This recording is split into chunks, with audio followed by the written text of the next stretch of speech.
नमस्कार बच्चों, Radhe Radhe, good evening. क्या हाल है? बढ़िया होंगे। कल अपन मछलियों के बारे में पढ़ रहे थे और मैंने आपको 3 प्रकार की क्लासिफाई किया था मछलियों को, प्लेकोडर्मी, कॉन्ड्रिक्थीज और ऑस्ट्रिक्थीज। 3 भागों में बांटा था। इसके बाद में मैंने आपको एक डिप्नोई वर्ग के बारे में बताया था और मैं आपको लास्ट में अवास्तविक मछलियां बता रही थी। तो अवास्तविक मछलियां देखो कौन कौन सी होती हैं।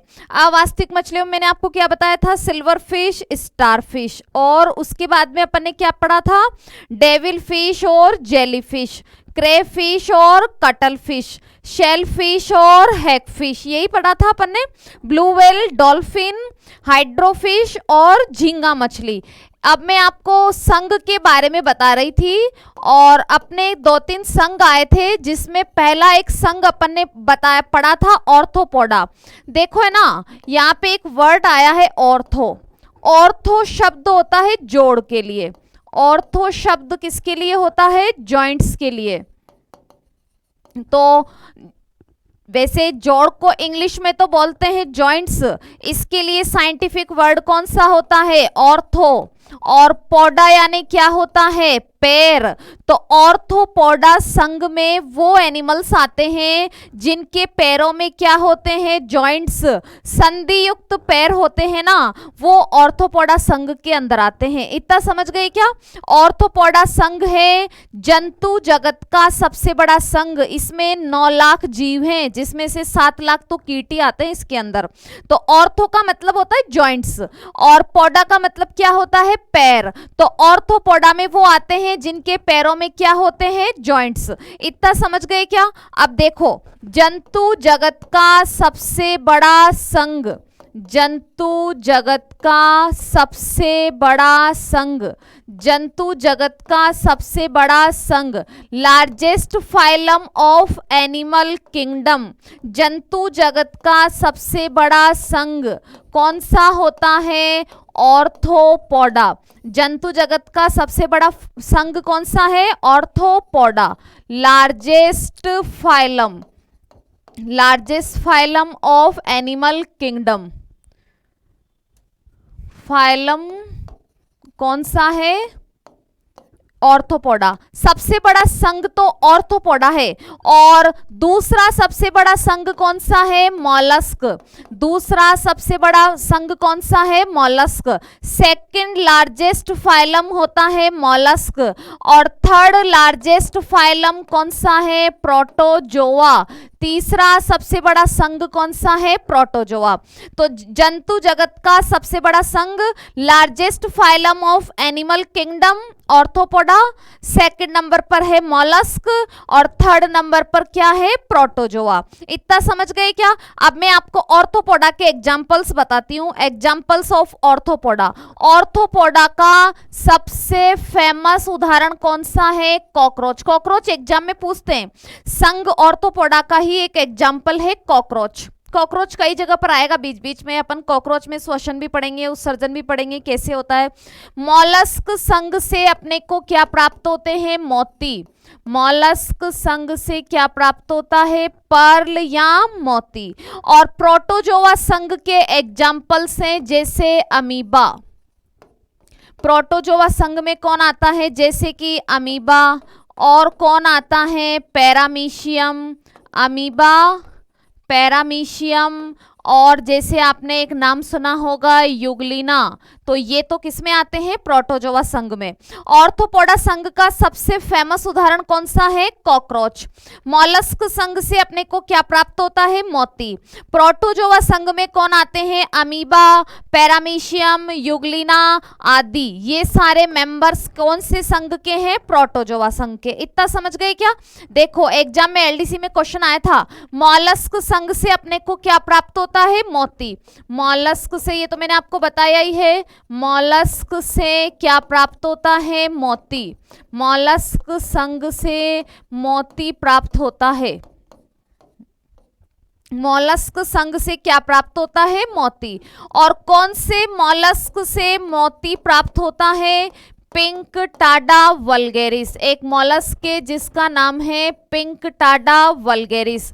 इस पिंकटाडा वल्गेरिस मॉलस्क से क्या प्राप्त होता है? मोती। समझ गए क्या इतना? देखो इधर, जंतु जगत का सबसे बड़ा संघ ऑर्थोपोडा। ऑर्थोपोडा का एक एग्जाम्पल कौन सा है? कॉकरोच। मॉलस्क से अपने को क्या मिलता है? अब मॉलस्क तो इस संघ है ना भाई, इसके अंदर तो बहुत सारे एनिमल्स होते हैं। और प्रोटोजोआ का उदाहरण जैसे कि अमीबा, पैरामीशियम, यूग्लिना। और मॉलस्क से क्या प्राप्त होता है? मोती।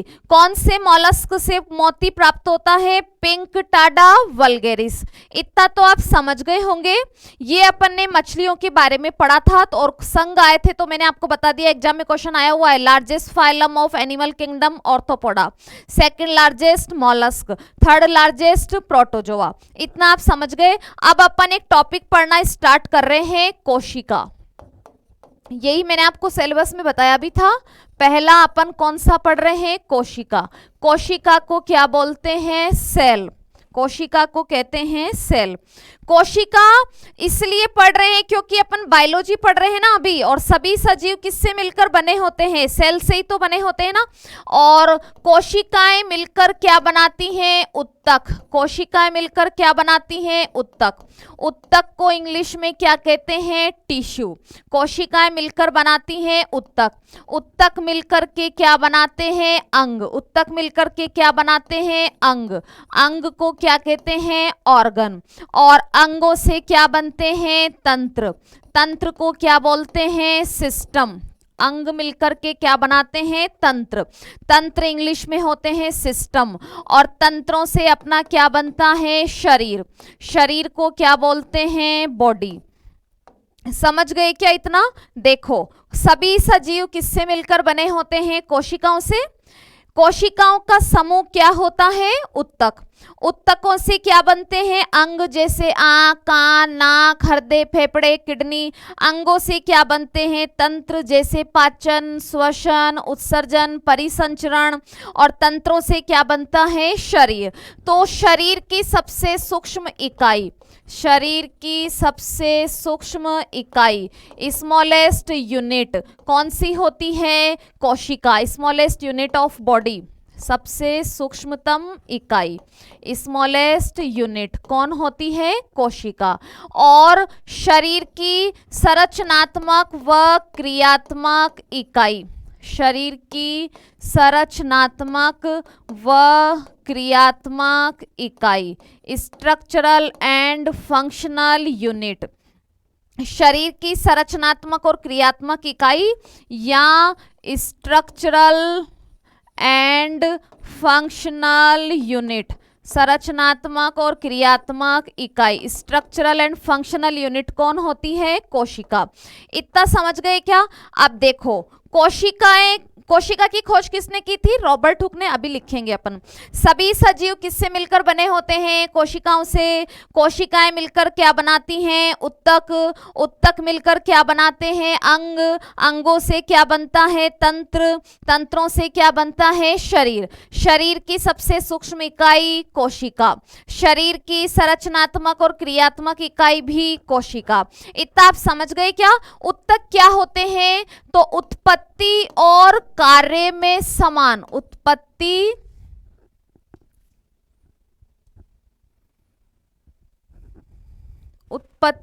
और कार्य में समान। उत्पत्ति और कार्य में समान कोशिकाओं का समूह। कोशिकाओं का समूह ही तो उत्तक है ना। लेकिन ऐसी कोशिकाएं जो उत्पत्ति और कार्य में समान हो। उत्पत्ति और कार्य में समान कोशिकाओं का समूह। उत्पत्ति और कार्य में समान कोशिकाओं का समूह क्या कहलाता है? उत्तक। उत्पत्ति का मतलब है ओरिजिन और work. Origin and work. Similar in origin and work, तो ऐसा कोशिकाओं का समूह क्या कहलाता है? टिश्यू, उत्तक। इतना आप समझ गए क्या? अब देखो मैं आपको क्वेश्चन दे रही हूं, एक तो आपको क्वेश्चन का आंसर भी लिख के मुझे कमेंट बॉक्स में आंसर देना। अपन कोशिका पढ़ रहे हैं तो वो तो मैं आपको अभी बताऊंगी कि कोशिका की खोज किसने की है। कोशिका शब्द किसने दिया? कोशिका शब्द किसने दिया? सेल वर्ड को देने वाला कौन था? ये आपके लिए सवाल है आज का। सेल वर्ड को देने वाला कौन था? और एक सवाल है आपका, रॉबर्ट हुक, अभी अपन पढ़ रहे हैं ना, तो एक सवाल है आपका रॉबर्ट हुक की बुक। रॉबर्ट हुक ने किताब भी लिखी थी, इसकी किताब का नाम क्या है? ये दोनों क्वेश्चंस के आंसर आप मुझे कमेंट बॉक्स में दोगे। कोशिका शब्द किसने दिया था और रॉबर्ट हुक की किताब कौन सी थी? अपन सेल पढ़ रहे हैं ना, सेल के अंतर्गत बायोलॉजी की दो ब्रांचेज आती हैं। एक तो आती है साइटोलॉजी, एक तो आपने साइटोलॉजी वर्ड सुना होगा और एक आपने वर्ड सुना होगा सेल बायोलॉजी। समझ गए क्या? एक तो आपने वर्ड सुना है साइटोलॉजी और एक आपने वर्ड सुना है सेल बायोलॉजी। समझ गए क्या?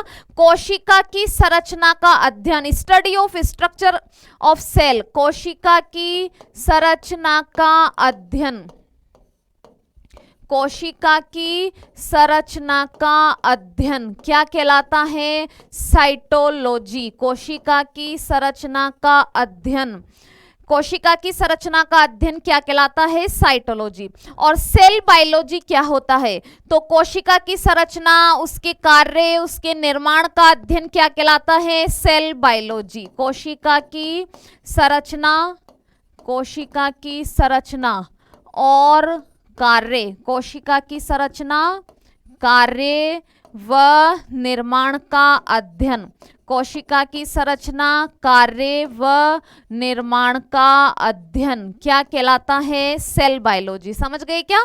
दो चीजें होती हैं, एक तो साइटोलॉजी होती है, एक सेल बायोलॉजी होती है। कोशिका की संरचना का अध्ययन, स्टडी ऑफ स्ट्रक्चर, क्या कहलाएगा? साइटोलॉजी। और इसके अंतर्गत फिर कार्य भी आ गए, निर्माण भी आ गए, ओवरऑल सब कुछ होता है, तो वो सेल बायोलॉजी होती है। तो ऐसे दो ब्रांचेज हो गई सेल में। अब इसके बाद में एक और क्वेश्चन बता रही हूं मैं आपको, father of modern cytology, father of modern cytology. और एक क्वेश्चन है father of Indian cytology, father of modern cytology और father of Indian cytology, father of modern cytology और फादर ऑफ इंडियन साइटोलॉजी। देखो आप कोशिश करो आंसर देने की। फादर ऑफ मॉडर्न साइटोलॉजी कौन है और फादर ऑफ इंडियन साइटोलॉजी कौन है? हाँ, बिल्कुल सही आंसर दे रहे हो। फादर ऑफ मॉडर्न साइटोलॉजी कौन है? CP Schwanson. Father of modern cytology कौन है? सीपी श्वानसन। और फादर ऑफ इंडियन साइटोलॉजी कौन है? AK Sharma. Father of Indian cytology कौन है? AK शर्मा। समझ गए क्या? कोशिका की संरचना का अध्ययन तो साइटोलॉजी, कोशिका की संरचना, कार्य और निर्माण का अध्ययन cell biology. Father of modern cytology है सीपी श्वानसन और फादर ऑफ इंडियन साइटोलॉजी कौन है? AK शर्मा। इतना समझ गए क्या? अब देखो, अब अपन पढ़ रहे हैं कोशिका की खोज, डिस्कवरी ऑफ सेल। कोशिका, इसको इंग्लिश में क्या कहते हैं? सेल। एक बार वापस में रिवाइज करवा देती हूं आपको, ये क्वेश्चन तो आप मुझे बताओगे। सेल पढ़ रहे हैं ना अपन। कोशिका is a smallest unit of our body. हमारे शरीर की सबसे सूक्ष्म इकाई कोशिका होती है। And structural and functional unit of our body, हमारे शरीर की संरचनात्मक और क्रियात्मक इकाई भी होती है। कोशिकाओं का समूह क्या होता है? उत्तक। उत्तकों से क्या बनते हैं? अंग, जैसे आंख, कान, नाक, हृदय, फेफड़े। अंगों से क्या बनता है? तंत्र, जैसे पाचन, श्वसन, उत्सर्जन, परिसंचरण। तंत्रों से क्या बनता है? शरीर। तो शरीर की सबसे सूक्ष्म इकाई भी कोशिका, और शरीर की संरचनात्मक और क्रियात्मक इकाई भी कोशिका। उत्तक क्या होते हैं? तो उत्तक is a group of cell, tissue is a group of cell.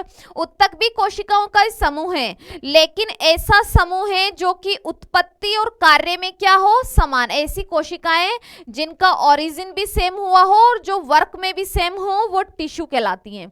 इतना आप समझ गए।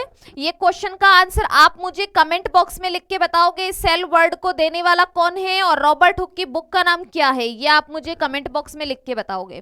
फिर मैंने आपको दो ब्रांचेज बताई हैं। स्टडी ऑफ स्ट्रक्चर क्या कहलाती है? Cytology and study of structure and work and formation क्या कहलाता है? Cell biology. Father of modern cytology है सीपी श्वानसन और फादर ऑफ इंडियन साइटोलॉजी कौन है? AK शर्मा। इतना आप समझ गए। अब देखो, कोशिका की खोज। कोशिका की खोज किसने की है? Discovery of cell. कोशिका की खोज किसने की है? रॉबर्ट हुक ने। और रॉबर्ट हुक ने कब की है? 1665 में। कोशिका की खोज किसने की है? रॉबर्ट हुक ने। कब की थी? 1665 में। रॉबर्ट हुक ने कौन सी सेल को डिस्कवर किया था? रॉबर्ट हुक ने खोज की थी मृत कोशिका की। रॉबर्ट हुक ने मृत कोशिका को खोजा था, डेड सेल को डिस्कवर किया था। रॉबर्ट हुक ने मृत कोशिका को खोजा, मृत कोशिका को खोजा, डेड सेल को डिस्कवर किया था। और डेड सेल को किसमें से डिस्कवर किया था इसने? तो इसने मृत कोशिका को किसमें से खोजा था? कॉर्क में से। मृत कोशिका को कॉर्क में से खोजा, कॉर्क में से खोजा। मृत कोशिका को किसमें से खोजा था? कॉर्क में से। और कॉर्क क्या होता है? तो कॉर्क एक क्या होता है? लकड़ी का टुकड़ा। कॉर्क क्या होता है? लकड़ी का टुकड़ा। और ये लकड़ी का टुकड़ा किससे प्राप्त होता है? ये लकड़ी का टुकड़ा प्राप्त होता है एक प्लांट से। अरे भाई, लकड़ी का टुकड़ा है तो कॉमन सेंस है ना कि पौधे से ही मिलेगा, जंतु से तो मिल नहीं सकता है। तो ये एक पौधे से मिलता है और उस पौधे का नाम क्या है? क्वेर्कस सुबर। समझ गए क्या? देखो, कोशिका की खोज की थी रॉबर्ट हुक ने 1665 में। डेड सेल को डिस्कवर किया था और किस में से खोजा था? कॉर्क में से। कॉर्क एक लकड़ी का टुकड़ा है जो कौन से पौधे से प्राप्त होता है? क्वेर्कस सुबर नामक पादप से। क्वेर्कस सुबर नामक पादप से प्राप्त होता है। अब मेरी बात सुनो, जो ये रॉबर्ट हुक था ना, इसने इस क्वेर्कस, ये बॉटनिकल नेम है, 2-4 बार बोलोगे तब याद होगा। एक बार बोलो मेरे साथ, बोलना क्वेर्कस सुबर। वापस बोलो एक बार, क्वेर्कस सुबर। ये क्वेर्कस सुबर प्लांट से इसने लकड़ी का टुकड़ा लिया था। उस लकड़ी के टुकड़े को क्या कहते हैं? कॉर्क। ये कॉर्क ऐसा था और ये जो लकड़ी का टुकड़ा था ना कॉर्क, इसमें इसको क्या नजर आए थे? खाली स्थान। ये मैंने ऐसा बनाया ना, ये जो कॉर्क था ना मधुमक्खी के छत्ते के समान था। मधुमक्खी के छत्ते में जो कोस्ट नजर आते हैं ना, उन कोस्टों को बोलते हैं खाली स्थान होते हैं ना। इन खाली स्थानों को ही इसने क्या नाम दिया था? कोशिका। और ये जो कॉर्क था ना, ये मधुमक्खी के छत्ते के समान था। मधुमक्खी के छत्ते के समान था। इसमें जो खाली स्थान नजर आए थे उनको इसने क्या नाम दिया था? कोशिका। सेल। सेल या जो सेला है ना, ये एक ग्रीक वर्ड है। ये कौन सा वर्ड है? Greek word. और इसका अर्थ क्या होता है? ग्रीक वर्ड है और इसका अर्थ क्या होता है? खाली कमरा, होलो स्पेस। सेल या सेला एक ग्रीक वर्ड है जिसका अर्थ क्या होता है? खाली कमरा, होलो स्पेस। तो इसीलिए तो इसको सेल नाम दिया गया है, क्योंकि इसमें कॉर्क में इसको जो खाली स्थान नजर आए थे उन्हीं खाली स्थानों को ही तो इसने कोशिका नाम दिया था। अब इसको डेड सेल क्यों नाम दिया? क्योंकि रॉबर्ट हुक ने जो वास्तव में खोजी थी ना, वो कोशिका भित्ति थी। सेल वॉल को डिस्कवर किया था रॉबर्ट हुक ने। रॉबर्ट हुक तो पहला साइंटिस्ट है ना जिसने सेल के बारे में लोगों को बताया था, क्योंकि रॉबर्ट हुक के पहले तो किसी ने बताया नहीं था। इसको जो सेल मिली थी वो डेड सेल इसलिए कही गई थी क्योंकि इसको जो मिली थी वो वास्तव में कोशिका भित्ति थी।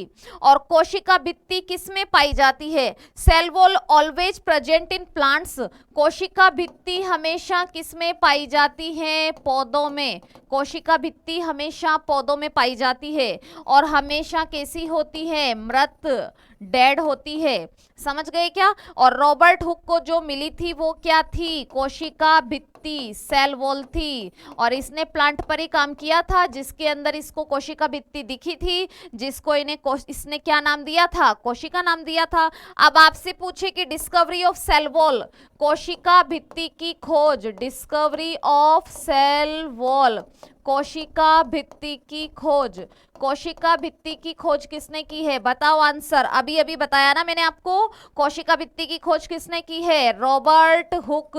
कोशिका भित्ति की खोज किसने की है? रॉबर्ट हुक ने। समझ गए क्या? अब देखो इधर, रॉबर्ट हुक ने डेड सेल को खोजा था कॉर्क में से।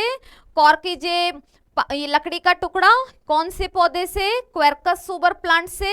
ये एक लकड़ी का टुकड़ा है, इसमें जो खाली स्थान नजर आए थे, इन्हीं खाली स्थानों को इसने क्या नाम दिया था? कोशिका। कोशिका, सेल है ना, सेला एक ग्रीक वर्ड होता है जिसका अर्थ क्या होता है? खाली कमरा, होलो स्पेस। तो इसके अंदर इसको जो खाली स्थान नजर आए थे वही तो कोशिका थी ना। कोशिका भित्ति की खोज किसने की थी? रॉबर्ट हुक ने। फिर जो वास्तविक कोशिका है ना, जीवित सेल, जीवित कोशिका की खोज, डिस्कवरी ऑफ लिविंग सेल, जीवित कोशिका की खोज, डिस्कवरी ऑफ लिविंग सेल, जीवित कोशिका की खोज किसने की है? ल्यूवेनहॉक ने। जीवित कोशिका की खोज Antony von Leeuwenhoek. Antony von Leeuwenhoek इसका पूरा नाम है और इसने 1674 में जीवित कोशिका को खोजा था। 1674 में ल्यूवेनहॉक ने जीवित कोशिका को खोजा था। किस में से खोजा था? तो देखो है ना, इसने काम किया था जीवाणु पर, बैक्टीरिया। जीवाणु को इंग्लिश में क्या कहते हैं? बैक्टीरिया। बैक्टीरिया पर काम किया था इसने। और किस पर काम किया था? बैक्टीरिया पर और आरबीसी पर काम किया था इसने। बैक्टीरिया पर, आरबीसी पर, दांतों के बीच में जो मैल जमा होता है ना, उस पर काम करते हुए और स्पर्म पर काम करते हुए इसने जीवित सेल को खोजा था। और ल्यूवेनहॉक ने जीवित सेल को क्या नाम दिया था? एनिमलक्यूल। एनिमलक्यूल नाम दिया। एनिमलक्यूल नाम दिया। जीवित कोशिका की खोज ल्यूवेनहॉक ने 1674 में, और उसको क्या नाम दिया था? एनिमलक्यूल नाम दिया था। और किस किस पर काम किया था इसने? बैक्टीरिया पर, आरबीसी पर, स्पर्म पर काम किया था। डिस्कवरी ऑफ बैक्टीरिया, बैक्टीरिया की खोज भी ल्यूवेनहॉक ने की है, इसलिए इसको फादर ऑफ बैक्टीरियोलॉजी भी कहा जाता है। इतना आप समझ गए क्या? अब देखो, जीवित कोशिका की खोज लिख दी अपन ने, ल्यूवेनहॉक ने की थी 1674 के अंदर, और इसने आरबीसी पर, स्पर्म पर काम करते हुए लिविंग सेल को डिस्कवर किया था। इतना आप समझ गए होंगे। इसके बाद में अपन लिख रहे हैं सजीव जगत की, सजीव जगत की सबसे बड़ी कोशिका, सजीव जगत की सबसे बड़ी कोशिका और सजीव जगत की सबसे छोटी कोशिका। Largest cell of living kingdom and smallest cell of living kingdom. सजीव जगत की सबसे बड़ी कोशिका कौन सी है? बताओ, देखा आप कोशिश करो, कोशिश करो आंसर देने की। सजीव जगत की सबसे बड़ी कोशिका कौन सी है और सबसे छोटी कोशिका कौन सी है? लार्जेस्ट सेल तो कौन सी होती है? शुतुरमुर्ग का अंडा। सबसे बड़ी कोशिका शुतुरमुर्ग का अंडा। सही आंसर दे रहे थे तुम, सब सही आंसर दे रहे थे। शुतुरमुर्ग को इंग्लिश में क्या बोलते हैं? ऑस्ट्रिच। और ऑस्ट्रिच अंडा मतलब ओव्यूम। समझ गए क्या? ऑस्ट्रिच, शुतुरमुर्ग मैंने आपको बर्ड्स के बारे में बताया, तब शुतुरमुर्ग बताया ना, उड़नहीन एक फ्लाइटलेस बर्ड होता है, तो इसका अंडा सजीव जगत की सबसे बड़ी कोशिका है, ऑस्ट्रिच ओव्यूम। और शुतुरमुर्ग के बारे में बता ही चुकी हूँ, उड़ता नहीं है, तेज दौड़ने वाला पक्षी है। सबसे छोटी कोशिका कौन सी होती है? सबसे छोटी कोशिका कौन सी होती है? माइकोप्लाज्मा। सबसे छोटी कोशिका कौन सी होती है? माइकोप्लाज्मा। और माइकोप्लाज्मा को क्या कहते हैं? पादप जगत का जोकर। पादप जगत का joker, joker of plant kingdom. पादप जगत का क्या कहते हैं इसको? जोकर। तो जोकर ऑफ प्लांट किंगडम कौन है? माइकोप्लाज्मा। और माइकोप्लाज्मा को ही क्या कहते हैं? पीपीएलओ। इसी को ही क्या कहते हैं? पीपीएलओ। और पीपीएलओ की फुल फॉर्म क्या है? इसकी फुल फॉर्म होती है pleuro pneumonia, pleuro pneumonia like organism, pleuro pneumonia like organism. देखो, माइकोप्लाज्मा होता है पादप जगत का जोकर। मतलब ये है ना, मतलब जोकर क्यों कहा गया है इसको, और पीपीएलओ क्यों कहा गया है? पीपीएलओ की जोकर मैं बता रही हूं अभी। पीपीएलओ की फुल फॉर्म देखो, pleuro pneumonia like organism. Pneumonia का नाम सुना होगा ना आपने? बच्चों में रोग होता है जिसमें श्वसन तंत्र इफेक्टेड होता है, जुकाम बुखार होता है, श्वसन तंत्र प्रभावित होता है, वही तो निमोनिया होता है ना। तो माइकोप्लाज्मा भी मनुष्य में कैसे रोग फैलाता है? मनुष्य में श्वसन संबंधी रोग उत्पन्न करता है। मनुष्य में श्वसन संबंधी रोग उत्पन्न करता है। माइकोप्लाज्मा मनुष्य में कैसे रोग उत्पन्न करता है? श्वसन संबंधी रोग उत्पन्न करता है, इसलिए इसको निमोनिया लाइक ऑर्गेनिज्म कहते हैं। समझ गए? श्वसन संबंधी रोग उत्पन्न करता है, इसलिए इसको पीपीएलओ नाम दिया गया है। अब तुम सोचोगे कि यहाँ पे तो पी लिखा है, उधर तो आपने ये न से शुरू किया है ना, तो निमोनिया की स्पेलिंग ऐसे होती है, ये होती है निमोनिया की स्पेलिंग, और इसीलिए अपन ने यहाँ पर शॉर्ट फॉर्म में पी लिखा है और फुल फॉर्म में न्यूमोनिया लिखा है। निमोनिया के समान जीव है। समझ गए क्या? इसको पादप जगत का जोकर क्यों कहा गया? क्योंकि माइकोप्लाज्मा एक प्लांट है। माइकोप्लाज्मा इज ए प्लांट, ये एक पादप है, लेकिन ये पौधे में भी क्या है? अपवाद। पादपों में भी क्या है? अपवाद। और इसमें कोशिका भित्ति क्या होती है? अनुपस्थित। कोशिका भित्ति अनुपस्थित, एब्सेंट। माइकोप्लाज्मा एक पादप है और इसमें कोशिका भित्ति क्या होती है? अनुपस्थित। इसलिए अब सेल वॉल एब्सेंट होती है ना, पौधे की कोशिका के बाहर एक दृढ़ सुरक्षात्मक आवरण कोशिका भित्ति होता है, और इस कोशिका भित्ति का काम क्या है? उस सेल की प्रोटेक्शन करना। अब माइकोप्लाज्मा में सेल वॉल होती नहीं है, तो ये बार बार अपना रूप बदलता रहता है, और रूप बदलता रहता है, इसलिए इसको क्या बोलते हैं? जोकर। भाई जोकर ही तो होता है ना जो रूप बदलता रहता है, और इसमें सेल वॉल क्या होती है? एब्सेंट। अब मेरी बात सुनो, कोशिका भित्ति ये जो स्मॉलेस्ट सेल है ना, इसके आपको बुक में 2 आंसर मिलेंगे। अब वो 2 आंसर कैसे मिलते हैं वो सुन लो। अगर आपसे पूछे कोशिका भित्ति रहित, कोशिका भित्ति रहित सबसे छोटी कोशिका, कोशिका भित्ति रहित सबसे छोटी कोशिका, कोशिका भित्ति रहित सबसे छोटी कोशिका, और एक है कोशिका भित्ति सहित, कोशिका भित्ति सहित सबसे छोटी कोशिका, कोशिका भित्ति सहित सबसे छोटी कोशिका, कोशिका भित्ति सहित सबसे छोटी कोशिका। समझ गए क्या?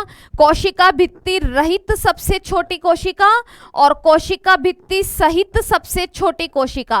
अब मैंने आपको बताया ना, माइकोप्लाज्मा एक प्लांट है, लेकिन ये प्लांट में एक्सेप्शन है, इसमें कोशिका भित्ति नहीं होती है। अब कोशिका भित्ति नहीं होती है इसलिए तो इसको जोकर कहा है, क्योंकि ये रूप बदलता रहता है। तो कोशिका भित्ति रहित, तो आंसर में कौन आएगा? माइकोप्लाज्मा। कोशिका भित्ति रहित में आंसर कौन आएगा? माइकोप्लाज्मा। और कोशिका भित्ति सहित with cell wall, smallest cell, answer में क्या आएगा? बैक्टीरिया, जीवाणु। जीवाणु को क्या बोलते हैं? बैक्टीरिया। जीवाणु को क्या बोलते हैं? बैक्टीरिया। समझ गए क्या? तो छोटी कोशिका में आपको 2 आंसर मिलेंगे। 2 आंसर क्यों है वो समझ गए होंगे आप, कंफ्यूज नहीं होना है। कोशिका भित्ति रहित पूछे तो आंसर में माइकोप्लाज्मा, कुछ भी नहीं लिखे छोटी कोशिका पूछे तो भी माइकोप्लाज्मा, कोशिका भित्ति सहित पूछे तो आंसर में कौन आएगा? बैक्टीरिया। समझ गए क्या? और सबसे बड़ी में तो मैंने आपको बताया ही है, सबसे बड़ी में तो कौन आता है? ऑस्ट्रिच आता है ना, ऑस्ट्रिच ओव्यूम, शुतुरमुर्ग का अंडा। माइकोप्लाज्मा स्मॉलेस्ट सेल होती है, बैक्टीरिया भी एक स्मॉलेस्ट सेल होती है। इतना आप समझ गए होंगे। एक बार मैं आपको वापस से रिवाइज करवा देती हूँ। देखो, कोशिका की खोज रॉबर्ट हुक ने 1665 में डेड सेल को डिस्कवर किया था। कॉर्क में से लकड़ी का टुकड़ा है जो क्वेर्कस सुबर प्लांट से लिया था। इसमें जो खाली स्थान दिखे थे वो कोशिका नाम दिया गया, लेकिन इसने वास्तविकता में खोजी थी वो कौन थी? सेल वॉल थी। सेल वॉल हमेशा कैसी होती है? डेड। सेल एक ग्रीक वर्ड है जिसका अर्थ क्या होता है? खाली कमरा। समझ गए? और फिर जीवित कोशिका की खोज किसने की? ल्यूवेनहॉक ने। कब की थी? 1674 में। किस में से की थी? बैक्टीरिया, आरबीसी और स्पम में से। और इसको क्या नाम दिया था? एनिमलक्यूल नाम दिया था। एनिमलक्यूल नाम दिया था।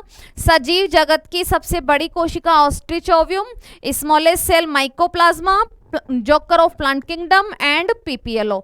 मनुष्य में कैसे रोग फैलाता है?